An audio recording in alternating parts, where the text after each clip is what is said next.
Kamakhya express যিখন আহি আছিলে কামাখ্যালৈ গুৱাহাটীলৈ কিছু সময় আগতে লাইনচ্যুত হৈছিলে আপোনালোক সেই ৰেলখনতে আছিলে নেকি? আমি সেই ট্ৰেইনখনতে আছিলোঁ। আমি অসমৰ ভালেকেইটা ফেমিলি আছিলোঁ আৰু বিশেষকৈ নলবাৰীৰ 4টা ফেমিলি আমি তাত উঠিছিলোঁ ভুৱনেশ্বৰত। হয়।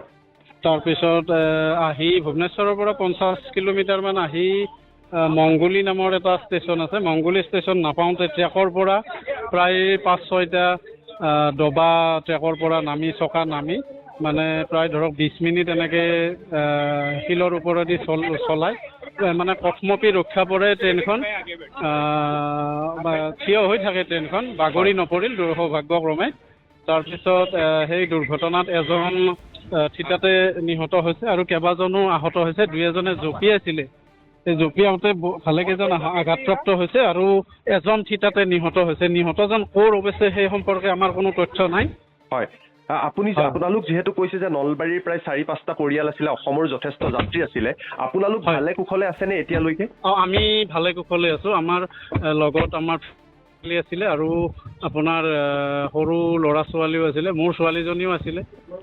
তাৰপিছত আৰু এনেকৈ 2টা ফেমিলিৰ সৰু বাচ্ছা 2টা আছিলে।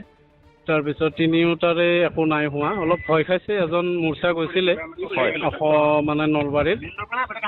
তাৰপিছত সেই লগে লগে আমি আমাৰ প্ৰাথমিক চিকিৎসাখিনি কৰি তেওঁ ভাল পাইছে এতিয়া। আৰু এতিয়া আমি মানে মংগলীৰ পৰা আৰু ভুৱনেশ্বৰ মানে ৰিটাৰ্ণ হৈ আছোঁ। আচ্ছা, তালৈ আপোনালোক উভতি গৈ আছে। এতিয়া কিমানমান সময়ত এই দুৰ্ঘটনাটো সংঘটিত হৈছিলে?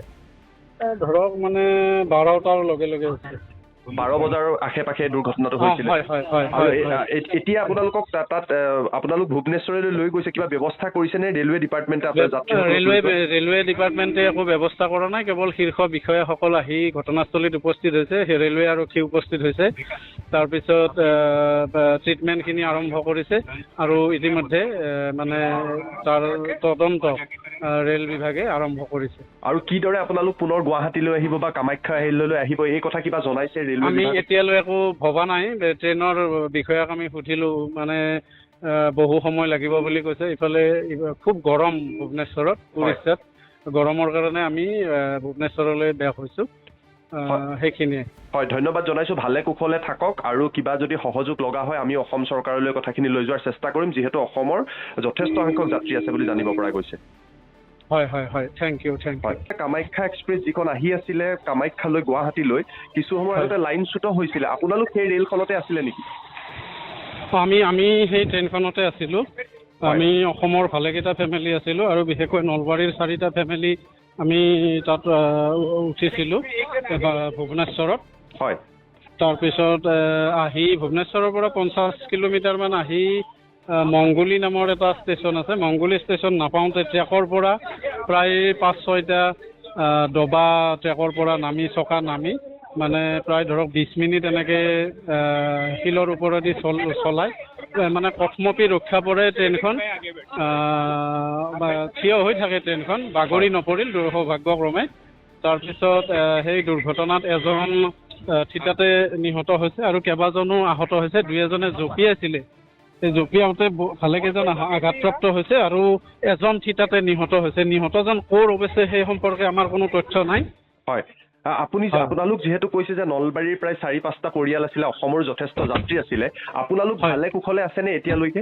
আমি ভালে কুশলে আছোঁ। আমাৰ লগত আমাৰ ফেমিলি আছিলে আৰু আপোনাৰ সৰু ল'ৰা ছোৱালীও আছিলে, মোৰ ছোৱালীজনীও আছিলে। তাৰপিছত আৰু এনেকৈ 2টা ফেমিলিৰ সৰু বাচ্ছা 2টা আছিলে। তাৰপিছত তিনিওটাৰে একো নাই হোৱা, অলপ ভয় খাইছে, এজন মূৰ্ছা গৈছিলে মানে নলবাৰীত।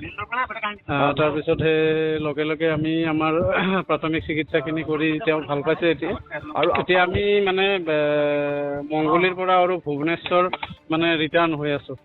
আচ্ছা, তালৈ আপোনালোক উভতি গৈ আছে। এতিয়া কিমানমান সময়ত এই দুৰ্ঘটনাটো সংঘটিত হৈছিলে? ধৰক মানে 12টাৰ লগে লগে হৈছে।